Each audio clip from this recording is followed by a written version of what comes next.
7 o'clock.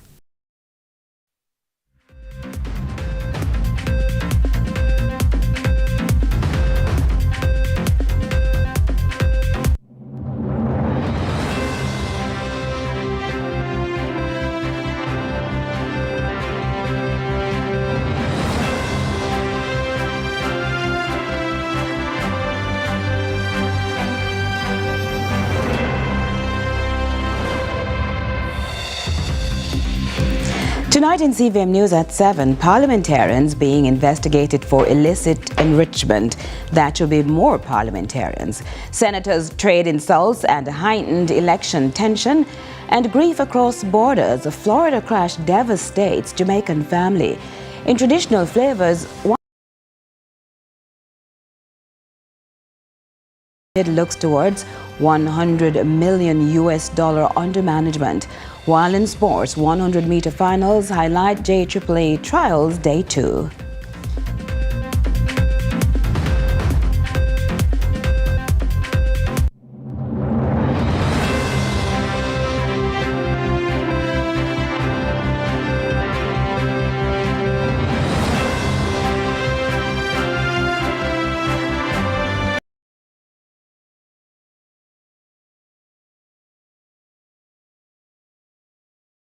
From Kingston, Jamaica, this is CVM News for Friday, June 27, 2025.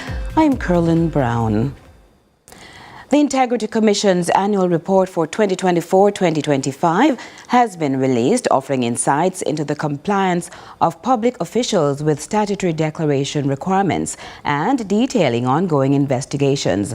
The report highlights key findings regarding non-compliance, investigations into illicit enrichment, and referrals for prosecution. Here's more. The report indicates that a total of 71 parliamentarians who were required to file a statutory declaration have done so. However, the report also revealed that investigations are underway with 2 parliamentarians and 4 public officials currently under investigation for illicit enrichment. Furthermore, the report states that 2 parliamentarians and 4 public officials are under investigation for providing false information. The numbers align with those under investigation for illicit enrichment.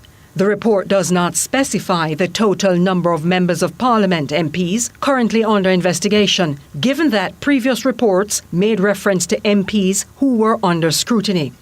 The report also provides a comparative analysis by including data from 2018. Since 2018, the Integrity Commission referred a number of public officials for investigation due to potential illicit enrichment and/or the provision of false information. This included 13 MPs, 1 senator, 7 councillors, 1 permanent secretary, 7 heads of entities, and 36 other public officials, totaling 65 individuals. Since 2018, a number of public officials have been referred for prosecution for failing to provide information. This included 10 MPs, 3 senators, 1 councillor, 1 permanent secretary, 1 head of entities, and 5 other public officials, totaling 25 individuals. The report also outlines the number of rulings that resulted in charges or prosecution. These rulings involved 1 MP, 2 councillors, 1 head of entities, and 1 other public official, totaling 5 individuals. Angela Melville, CVM News. Meanwhile, the sitting of the Upper House was marked by heightened tension, veering off course from its scheduled debate on amendments to the Pre-Trial Larceny Act amendments. Friday's proceedings were significantly disrupted by a series of allegations and counter-allegations overshadowing the intended legislative agenda. Dramatically when Senator Lambert Brown raised concerns regarding the Auditor General's report on the distribution of fertilizers from Morocco to farmers. This intervention immediately injected a contentious element into the debate as the distribution process came under scrutiny. Another thing that is bad, probably as bad as the pre-trial larceny, is the way the fertilizer that was given to us free from Morocco was distributed in a corrupt way. Then there were issues about the timing at which the names were provided, but they were provided. And the fact is that this increase in productivity was due to nothing other than the fact that we were able to get fertilizer at a time nobody else was able to get it and give it directly to farmers. But the Auditor General report, which still stands on the table of this Parliament, is the one that I stand by. Senate leader Kamina Johnson-Smith was about to sit when the leader of the opposition business, Peter Bunting, apparently said something to her. Don't tell me to sit down. You're rude and out of order. You're rude and out of order. Mr. President, you should have him removed. You're rude and out of order. About tell people to sit down.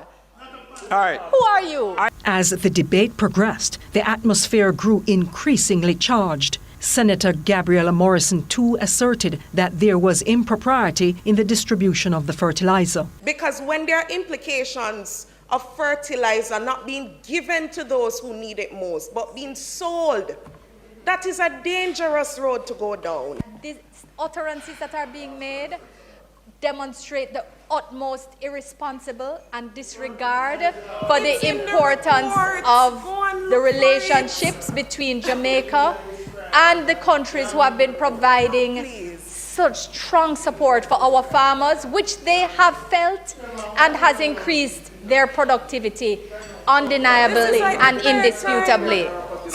All right.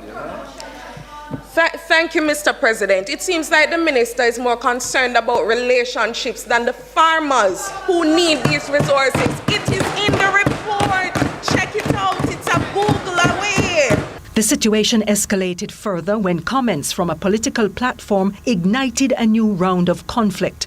The deputy leader of opposition business, Donna Scott Motley, accused Senator Abka Fitzhenley of allegedly using verbally threatening language towards her in the chamber. The senator who is about to exit the chamber, Senator Scott Motley, indicated that I advanced menacing words in her direction and raising the spectre of assault. That, sir, is a bold-faced lie. It is untrue. And I'd urge the senator to retract it. There are many things said in this House, which, as you are aware, President, do not get broadcast, but are heard. So I will say, I leave Senator Fitzhenley to his own self. I am not intrigued by the remarks that he has made about me. And it leaves no impact on my soul, because it can only hurt or demean me if it comes from somebody who I hold in high regard. Scott Motley had previously taken offense to comments Fitzhenley made about her in 2024. Johnson-Smith later said she regretted her conduct and the path the debate took. And yes, they eventually passed the bill, which is aimed at strengthening the penalties for the theft of agricultural produce, livestock and fisheries. Angela Melville, CVM News. Members of the Senate this morning observed a moment of silence for the babies who died recently at the Victoria Jubilee Hospital, the VJH. The Southeast Regional Health Authority, SARA, confirmed an increase in neonatal deaths at the VJH during the month of June 2025. CVM News first reported on Thursday that 24 babies had died at the hospital in the first 24 days of the month.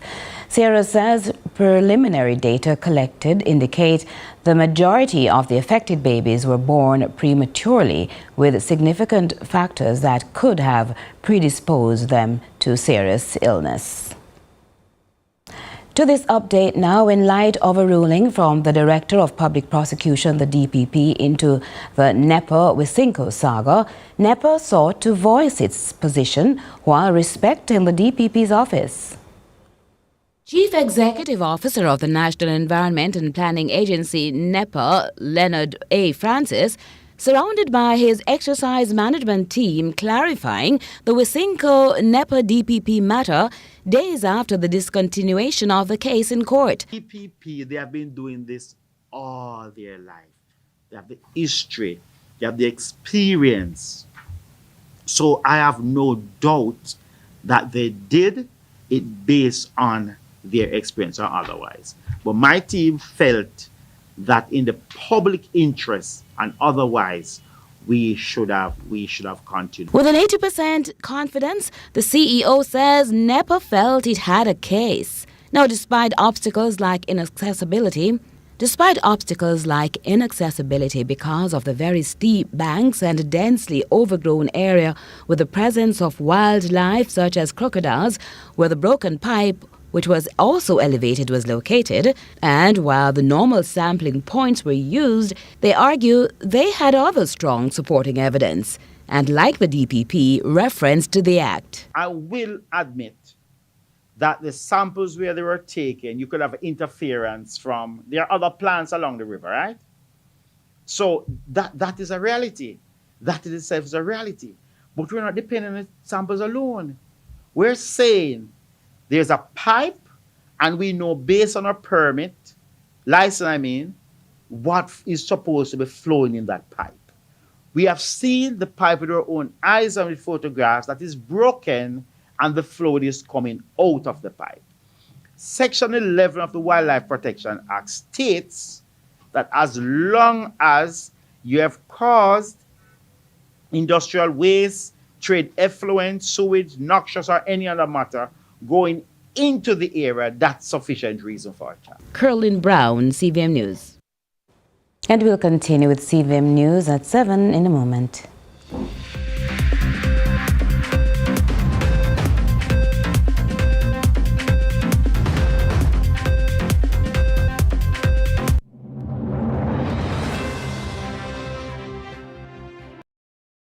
$100 lucky winners win $100,000 each, plus surprises all summer. To enter, buy a SIM, 7-day plan or higher, switch to Digicel, be an active postpaid or Digicel Plus customer, or receive US $15 or more from abroad. Gift a friend a plan, they could win $25,000. Remix the summer with Digicel. Authorized under Section 58 of the Betting, Gaming and Lotteries Act. Promo ends September 15, 2025. Conditions apply. Visit DigicelJamaica.com for more info. Digicel, better connected this summer. It's just joy and niceness whenever we get together. And that smile on your face is something to treasure. Yeah. Grateful that in these special moments, I'm the one that you always chosen. Thank you, Jamaica, for 50 years of finger-licking good memories. KFC, it's finger-licking good. Yeah. At Flow, we understand your rhythm. That's why we're dedicated to building a network as resilient as you. With a team of familiar faces working every day to keep you on beat. You're at the heart of everything we do.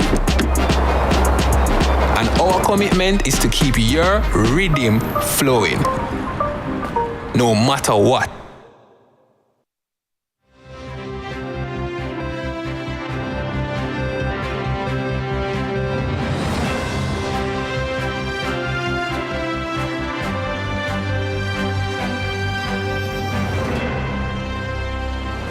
Thanks for staying with us. Now, a tragedy that has pierced the hearts of Jamaicans at home and abroad. 6 lives, including 3 young children, lost in a devastating crash in Jamaican nationals. As the nation mourns, a father grappling with the unimaginable pain of losing 5 of his closest loved ones shares his grief, his hopes, and his plea for support. My name is Errol Anderson. I'm the father for Keosha and Andrea Anderson. The pain in his voice is unmistakable, the loss overwhelming. Anderson says the devastation has rippled far beyond his household, his wife barely holding on. And while he tries to be strong for those around him, nothing could have prepared them for this. Family not cope well at all. Rough from both sides, you know what I say? Yeah. I'm say rough. And right now, my wife, she's not 100 on now. And not even me alone. His heartbreak is being felt by an entire community, friends, neighbors, Even strangers have tried to offer comfort. But when a father loses not just his children, but also a generation brought into the world, it cuts deeper than words can explain. Lily, 4 months old. Me call him Lily. I might name that female. So I say, I'm a last grandchild. And them say I'm in favor and all of that. And when I call him, that joy between me and him, always. Prime Minister Andrew Holness personally visited Anderson's home to offer his condolences. The visit was meaningful, Anderson says, but even then, reality hits hard. His biggest desire now is to attend the funeral, but without a visa. Even that final goodbye is uncertain. Yeah, give me condolences, I appreciate all the way I do now. To make him know, say, we really want to see the final. Resting on my daughter and my grandchildren. So I say, I'm saying I'm going to do all he can do to make it happen for me. So right now, I don't really have a visa like that. So I'm life can go and take part in everything. That's what I say. Since news of the crash broke, calls have been pouring in from around the world. Anderson says that support has been one of the few things keeping him upright in this season of sorrow. I say the whole community, the whole world, Because right now, I don't know my phone now ring. People from all walks of life, you see it. Two of them get a call from Germany. I get a call from England this morning. So I know I don't know one place. Because I have friends and relatives all over. And I reach out, you see. Yeah, I reach out. And I appreciate everything what them do for me, because that alone keep me strong. And so Errol Anderson is leaning on faith and the kindness of a nation as he navigates the hardest chapter of his life. For a man who has lost nearly everything, all that remains now is that one chance, that one last chance to say goodbye. You just have to try to be strong for everybody. So I say, yeah. In part 2 of CVM's exclusive interview with a Westmoreland businessman who was abducted and later released, Raymond Morrison has more on the moments after he was freed and his response to claims it was all staged. According to Myers, a ransom was paid to secure his release, but he declined to share the figure. Still, he says the worst part has been what came after his return. Yes, a ransom was paid, but I never disclosed the figure with anybody, so I don't want to see them put it out and I got a news here how much and that, but I never disclosed the figure. Yeah, but a ransom was paid. Myers has also addressed public perceptions about his wealth, rejecting the idea that he's a man of means. Based on all the things I hear from the media, I feel like I want to do business no more, I feel like I just want to leave the business here going because I feel like the business here I draw down them heap of attention on me because people feel like I'm rich and all of that. But I'm not a rich person. I can maintain myself. I'm not a rich person. You understand? Not because I might drive one nice car and you see vehicle and stuff. Enough of the vehicle, the money mat is not even mine. But they run it so people feel like everything is mine. You understand? But in the midst of his trauma, Myers says he's now facing a different kind of pain on social media. The accusation that he staged his own kidnapping. The whole thing, with the whole kidnapping thing, people that say, pull off the whole thing on me, forget a licensed firearm. That was a gruesome act. I couldn't pull off something like that on myself. Not even a firearm could save me that day. The police investigation remains active. Meanwhile, Myers says he's taking things one day at a time, hoping for justice and some peace. And while authorities continue to look into the case, the businessman shares he simply wants to set the record straight and put the rumors to rest. Raymond Morrison, CVM News. We'll continue right after this.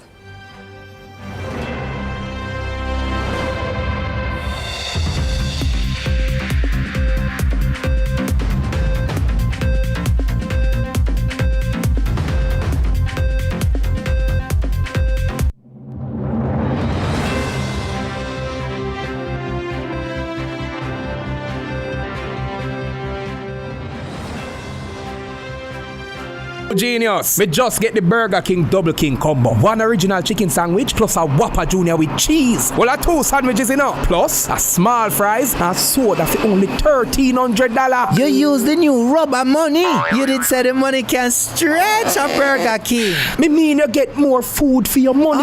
One combo, 2 sandwiches. So you want I go eat whole of 2 sandwich, brother? My belly can stretch, you know. Get the BK Double King combo, limited time only at Burger King. Get ready for a powerful night of worship. Jesus All the Way, a fundraising worship encounter presented by the Jamaica Seventh-day Baptist Conference of Churches on Sunday, June 29, Randy Williams Entertainment Center, featuring Kevin Downswell, Rhoda Isabella, Alicia Taylor, Kevin Heath, Nadine Blair, and Perpetual Sounds of Praise. Gates open at 4 p.m. Showtime 6 p.m. Tickets available at SpurOpen.com. Jesus All the Way, a worship encounter with a purpose. Sunday, June 29, Randy Williams Entertainment Center, powered by Stuart Soto, Love FM, Mellow FM, Gospel JA, and CVM TV.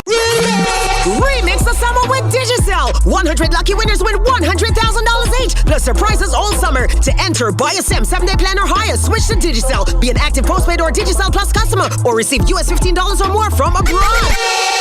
Gift a friend a plan. They could win $25,000.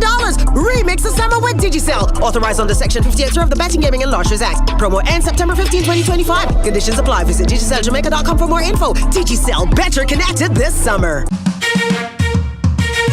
For years, he has been a staple in the dancehall scene, giving us hits after hits after hits.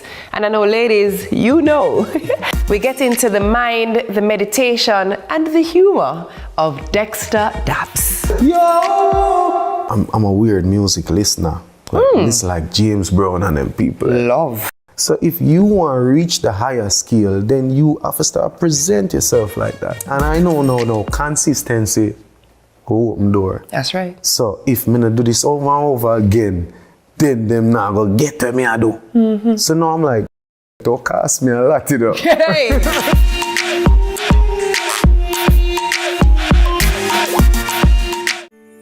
In a world where innovation meets tradition, agriculture is evolving like never before. From the latest sustainable farming technologies to age-old practices passed down through generation, agriculture is precious to me. I love the animals. I don't mind getting my hands dirty. I love working. Join us right here on CVM TV every Sunday during news at 7 as we explore the people, the science, and the breakthroughs that are shaping the way we grow, eat, and live. You don't want to miss it. This is Farming Forward.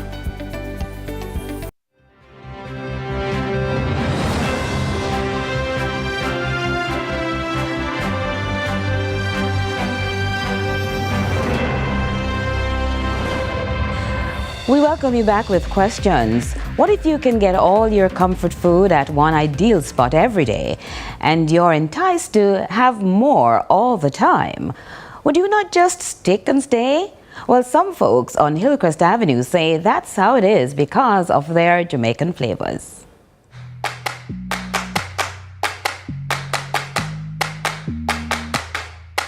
When's the last time we've had salmon and butter? Girl, you are actually like a long time. Well, we have it here. And the beauty of it is that it's with the mini crackers, so they're really small, and so it's a healthy snack. It's a quick snack to have, but it's traditional. It is. Yes. All traditional. I like it. What you call it? And the peanut brittle. Everything is all. So yes, we have the modern ones for the children, but we're catering to adults as well, and I'm sure we'd more likely choose this than the typical sour bells and airheads. These just look like I have to have one. What exactly are these right here? These colorful, nice looking ones. So these are our trifle cups. We have the chocolate flavored, and we also have our plain cake. Hold on for me. I mean, this is just yum, yum, yum. Whichever you decide, I'm sure you'll enjoy. And the cakes, no? Yes, they're made by her. So we have banana nut. We do have the lemon slice, which is really good. It's lemon zest. We have lychee cake as well. She the one that you showed me out? Yes, ma'am. Yes, ma'am. So she's really in the game.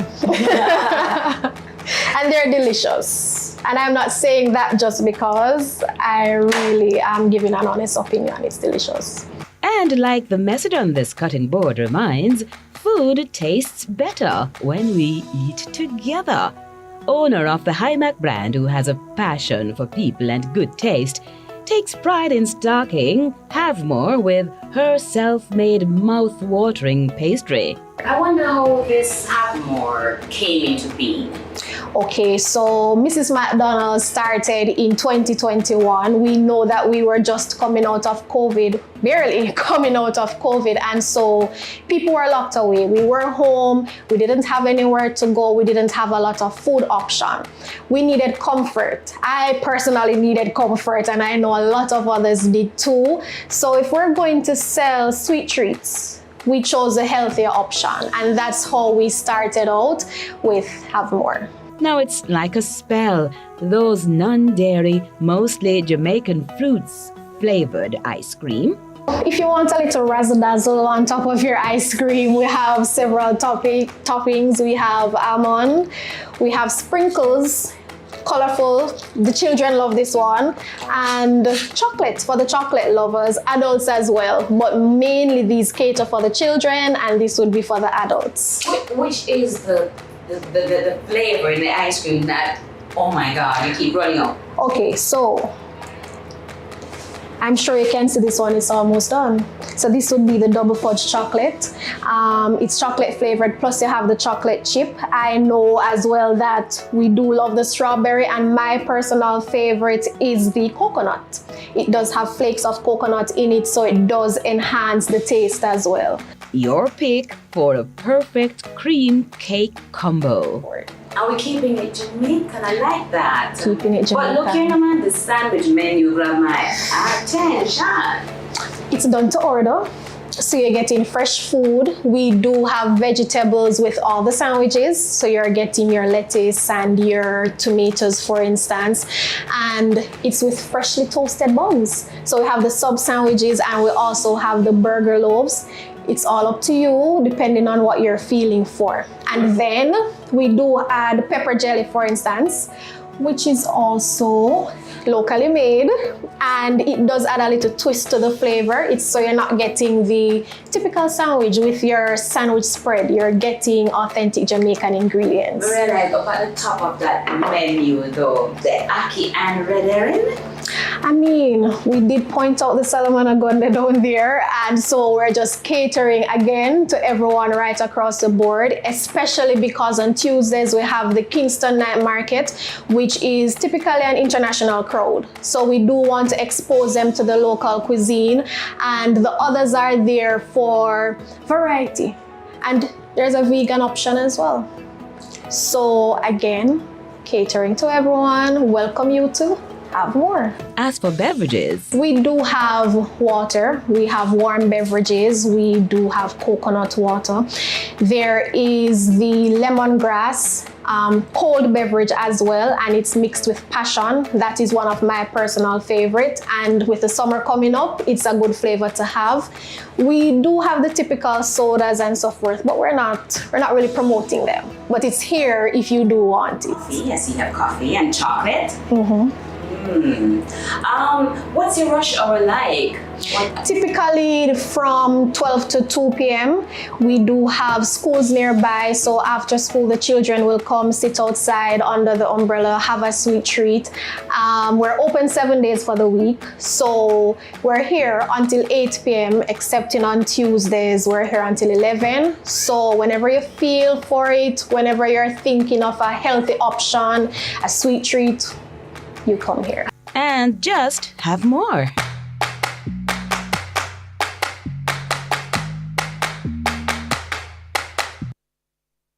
I can't help but wonder what the sports department has on the menu for later. Ronaldo is here to tell us. Good evening, Curlin, and good evening, viewers. So, on our menu this evening, we have a bit of sweet and sour flavors this evening. Sour in terms of the West Indies losing by 159 runs to Australia in their first test at the Kensington Oval in Barbados. But on a more sweet note, Shelley and Fraser Price, many of us are anticipating her race tonight at the J3 trials this evening, where she will hopefully be in the finals alongside the Clayton twins and a lot more standout athletes. So we have a lot for you in store for sports this evening, and of course, we'll be joining you soon. All right. Stay with us. We'll continue after a moment.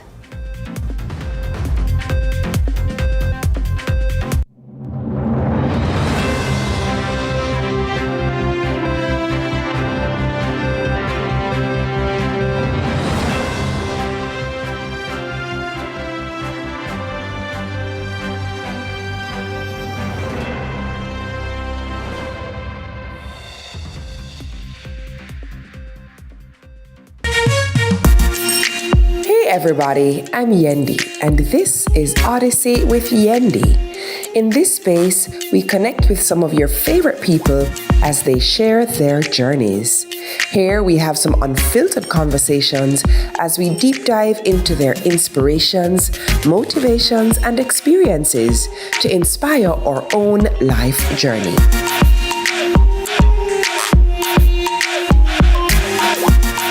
Odyssey with Yendi, brought to you by Grace and Singer. 50 years of finger licking good.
As described by Garfield Sinclair, Director and Chairman, Kingston Properties Limited.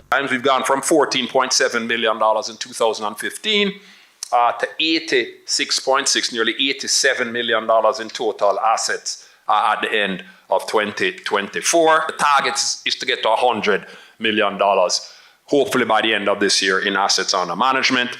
Our return on average equity, the outcome has already surpassed our big target for 2025. Last year, we hit 11% in return on average equity. Records continue to tumble for the company in 2024. We hit a record in total rental income of $4.7 million US. We delivered cash from operations of, again, another record. I mean, we keep hitting successive records of $2.5 million. We had a dividend yield of 2.7%. Total revenue hit another record of nearly $9 million US. We paid gross dividends of $1.4 million last year, and there's more to come. Occupancy and square footage under management also hit new heights. Square feet now owned are 675,000. You know our goal is to get to 1 million square feet under management. Our net profit, $5.4 million, another record. And that's US dollars again. Last year, we generated funds from operation of $766,000. We managed to maintain a 93% average occupancy rate throughout the year. CEO Kevin Richards explains that KPL has been working on a geographic diversification strategy for a number of years, highlighting key investments overseas and local acquisitions in 2024. So we concluded our investment in 2530 Aztec West, our business park, at the end of 2024 in December. It's 20,000 square feet of office space in Bristol and is home to a number of major players in the UK market, in the aerospace, defense, engineering, financial services, media, and environment services industries. We also managed to acquire last year 6 and 8 to 10 Duke Street, and the East Street parking lot, all in downtown Kingston in August of last year. 2 buildings located in those locations. The buildings comprise a total square footage of just under 60,000 square feet. The East Street parking lot was also acquired, and it services the occupants of both buildings who are major players in the banking, audited, and financial services industries. The diversification strategy extends across commercial and residential subsectors as well, with a number of interesting observations about the evolution of its holdings as well as more recent trends. I go back to the end of 2016 when our portfolio was 70% in the US and 30% in Jamaica. It looks vastly different as at the end of 2024, and even, since the acquisition of an additional UK property, it's different from this. So this is what the portfolio composition looks like at the end of December 2024, where we're 44% in the Cayman Islands, 44% in Jamaica, 5% in the US, and 7% in the UK. And as I said, since we acquired Dorking, that has shifted more towards the UK. I think we're about 11% in the UK. No. Industrial is also another area that is strong, and we still maintain. Most of those properties are in Jamaica, but we are looking at industrial opportunities outside of Jamaica.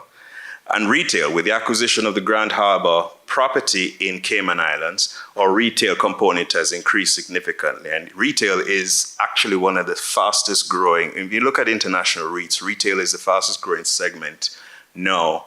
Again, opportunistic. You remember a few years ago, people were running away from retail. Now people are moving back to it. Jamaica, we also expect to see continued growth. Again, we've seen some of the areas that are growing at a rapid pace in Jamaica, largely the industrial segment and the office segment. The main focus for this year is the completion of the Rousseau Road development project, which is the 14-unit mini warehouse development that we have near the Crossroads area. We are 20% complete on that project, and we're expecting to complete that within the first quarter of 2026. And that was your business report. I'm Joel Crosskill.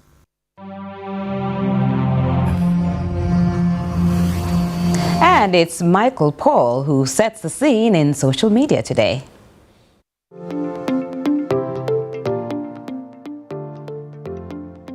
So, what's the hot topic online today? Jamaicans are sparking lively discussions on Instagram about the island's quirky laws. Some of the weird laws that have caught their attention include you might get arrested for using foul language in public. Selling rope is prohibited after 6 p.m. Marriage ceremonies and signing of certificates must wrap up before 6 p.m. These unusual laws are getting Jamaicans talking. Let's take a look at your reactions. At Olivia Alicia says, does Jamaica know it has these laws? At Sashare_shares, they need to push these laws because at Base Clefairy posts, anybody a buy rope after 6 p.m. kind of shaky for real. At Nature's Cut adds, so that mean half of Jamaica for go prison? At Simply Easy comments, these aren't weird. A lot of countries have